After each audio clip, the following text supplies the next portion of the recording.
नमस्कार मित्रों। श्वास एक रहस्य की दुनिया में आपका स्वागत है। अभी यह रहस्य में हम आगे बढ़ रहे हैं। भाग 4 का ये 7वां अध्याय है और आज हम जानेंगे श्वास और मौन क्या है। यह आध्यात्मिक शक्ति का सर्वोच्च केंद्र है। श्रोताओं, मौन कोई खालीपन नहीं है, संपूर्णता है। संसार मन को बोलना बंद कर देना समझता है, परंतु योग तंत्र और वेदांत कहते हैं मौन शब्द का अभाव नहीं, मन का लय है, जहां मन मिट जाता है। मौन क्या स्थिति है ये जानते हैं। जहां मौन है वहां विचार शांत होते हैं, भावनाएं स्थिर हो जाती है, ऊर्जा प्रसन्न होती है, चेतना जागृत होती है और आत्मा उजागर हो जाती है। मित्रों, यह दिव्य मौन श्वास की गहराई में सबसे पहला अनुभव होता है। इस अध्याय में आप श्रोताओं को सिखाते हैं कि कैसे श्वास उन्हें मानसिक मौन, ऊर्जामय मौन और आध्यात्मिक मौन की दिशा में ले जाती है। यह आज हम जानने वाले हैं। मित्रों, सर्वप्रथम जानते हैं मौन क्या है। मौन यह शब्द के पार की जागरूकता है। मौन के 4 स्तर होते हैं। पहला है शब्द मौन, मतलब स्पीच साइलेंस जिसे कहते हैं। यह मौन में बातें कम हो जाती है, आवाज शांत होता है, पर मन अब भी सक्रिय रहता है। मौन का दूसरा स्तर है मन मौन, जिसे थॉट साइलेंस कहते हैं। इसके अंदर विचार कम हो जाते हैं, परंतु मन की गति धीमी हो जाती है। अभी हम मौन का तीसरा स्तर जानेंगे, जिसे प्राण मौन कहते हैं, एनर्जी साइलेंस। श्वास एकदम सूक्ष्म हो जाती है और धीरे धीरे ऊर्जा ऊपर उठनी शुरू होती है। चौथा है आत्म मौन, जिसे स्पिरिचुअल साइंस कहते हैं। श्वास भी मौन हो जाता है, मन भी मौन होता है, ऊर्जा भी शांत होती है, सिर्फ चेतना ही उपस्थित रहती है। यही वह अवस्था है जहाँ साधक पहली बार अपने को साक्षी रूप को अनुभव करता है। साक्षी रूप को अनुभव करना ही सबसे अध्यात्म की बड़ी साधना है। तो दूसरा प्रश्न खड़ा होता है, श्वास क्यों मौन का द्वार है? ये जानना बहुत अनिवार्य है। श्वास और मौन का गहरा संबंध है, क्योंकि श्वास विचारों की गति कम करता है, प्राण को स्थिर करती है, नाड़िया को शुद्ध करती है, मन को वर्तमान में रखती है, चक्रों में समरसता लाती है, ऊर्जा को ऊपर उठाती है। और जब यह सब होता है, मौन अपने आप उतर आता है। जहाँ श्वास गहरी, वहाँ मन हल्का हो जाता है। जहाँ मन हल्का, वहाँ मौन के हम निकट पहुँचते हैं। जहाँ मौन निकट है, वहाँ आत्मा का प्रकट होना अनिवार्य है। अभी हम ये विषय को समझने के लिए मौन के प्रकार को समझेंगे। साधक के अनुभव के अनुसार जब कोई साधक श्वास गहराई में तब उतरता है, उसे 3 प्रकार के मौन अनुभव होते हैं। प्रथम है बाह्य मौन, जिसे शरीर का मौन भी कहते हैं। इसने बोलना कम हो जाता है, गतिविधियां धीमी हो जाती है, आंखें स्थिर होती है। यह मौन साधना की इसे तैयारी कहते हैं। जानेंगे दूसरा मौन का प्रकार। दूसरा है आंतरिक मौन, जिसे मन का मौन कहते हैं। विचारों की गति 80% तक घट जाती है, स्मृतियाँ शांत होती है, भावनाएं हल्की होती है, मन का शोर समाप्त होता है। यह मौन ध्यान का हृदय है। तीसरा प्रकार है आत्मीय मौन, चेतना का मौन। श्वास लगभग गायब हो जाती है, तृतीय नेत्र में प्रकाश आ जाता है, रीढ़ में प्रसन्न तरंगे बहती है, शरीर विस्तृत हो जाता है, मई का लोप होता है। श्रोताओं, यह मौन समाधि का प्रारंभ है।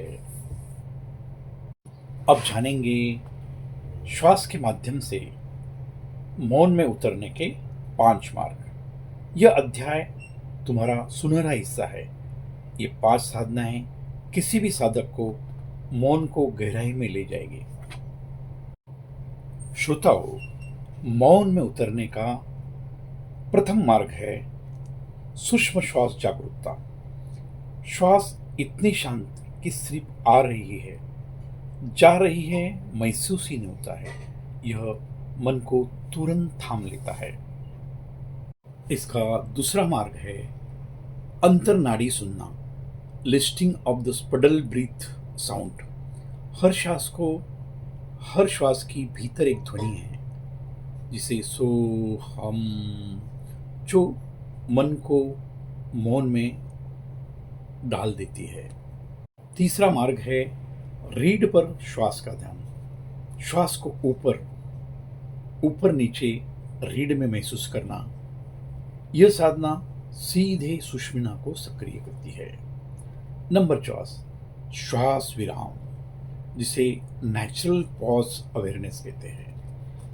श्वास के 2 विराम, श्वास लेने के बाद और श्वास छोड़ने के बाद। इनमें कुछ क्षण एक स्वाभाविक मौन होता है। यही मुक्ति का प्रथम द्वार है। नंबर 5 है मौन श्वास, नो ब्रीथ एक्सपीरियंस। जब श्वास इतनी सूक्ष्म हो जाए कि लगे शरीर खुद श्वास ले रहा है, साधक श्रमहीन ध्यान में उतर जाता है। श्रोताओं, मौन में उतरने के बाद उस समय हमारे क्या अनुभव होते हैं, ये जानना बहुत अनिवार्य है। मौन का आगमन अद्भुत अनुभव कराता है। प्रथम ये जो अनुभव है, पहला अनुभव है, सिर हल्का हो जाता है, ऊर्जा के तरंग दिखने लगते हैं, विचार रुकते हैं, समय ठहरता है, भीतर विशाल शांति पैदा होती है, आनंद का स्पर्श हो जाता है, हृदय में प्रेम आ जाता है, तृतीय नेत्र में प्रकाश आता है, रीढ़ में नरम कंपन आने शुरू हो जाते हैं। आगे बढ़ते हुए हम जानेंगे मौन और आत्मा का संबंध क्या है। आत्मा हमेशा मौन में स्थित है। शोर का अर्थ ही मन की प्रकृति का मौन है, और प्रकृति का मौन यही आत्मा की प्रकृति है। मित्रों, जब साधक मौन में उतरता है, वह अपनी आत्मा के करीब पहुंच जाता है। मौन आत्मा की भाषा है। आत्मा न बोलती है न सुनती है, वह बस होती है। मौन में साधक उसी होने का अनुभव करता है। श्रोताओं, इतना कुछ जाना है तो जानेंगे मौन के लाभ क्या है। जीवन को यह दिव्य बनाने वाली शक्ति है। जब मौन साधक के भीतर उतरता है, उसका पूरा जीवन बदल जाता है। मित्रों, मौन से तनाव समाप्त होता है, मन शांत और स्थिर हो जाता है, निर्णय शक्ति बढ़ती है, भावनाएं शुद्ध होती है, ऑरा विस्तृत होता है, चक्र सक्रिय होते हैं, ऊर्जा ऊपर उठती है, संबंध बेहतर हो जाते हैं, क्रोध कम हो जाता है और जीवन में आनंद आता है। और सबसे बड़ा लाभ है आत्मा का साक्षात्कार शुरू हो जाता है। अब जानेंगे मौन की सर्वोच्च अवस्था, मैं कौन हूं का विलय। जब साधक पूर्ण मौन में स्थिर हो जाता है, वह अनुभव करता है, शरीर है पर मैं शरीर नहीं हूं, मन है पर मैं मन नहीं हूं, विचार है पर मैं विचार नहीं हूं, भावनाएं हैं पर मैं भावनाएं नहीं हूं, ऊर्जा है पर मैं ऊर्जा नहीं हूँ। तब प्रकट होता है मैं साक्षी हूँ, मैं चेतना हूँ, मैं वह है, वही मौन की सर्वोच्च मैस्टिकल अवस्था है। अंत में समझते हैं ये अध्याय का निष्कर्ष क्या है। मौन नहीं मिलता, मौन प्रकट होता है। मौन कोई साधना से उत्पन्न नहीं होता, मौन हमेशा हमारे भीतर है। हम विचारे के शोर में उसे सुन नहीं पाते। श्वास जब शांत होती है, मौन स्वयं प्रकट हो जाता है। मौन वह दर्पण है जिसमें आत्मा अपना स्वरूप देखती है। जो साधक मौन का रस चख लेता है, उसका जीवन शब्दों की नहीं, चेतना की भाषा में जिया जाता है।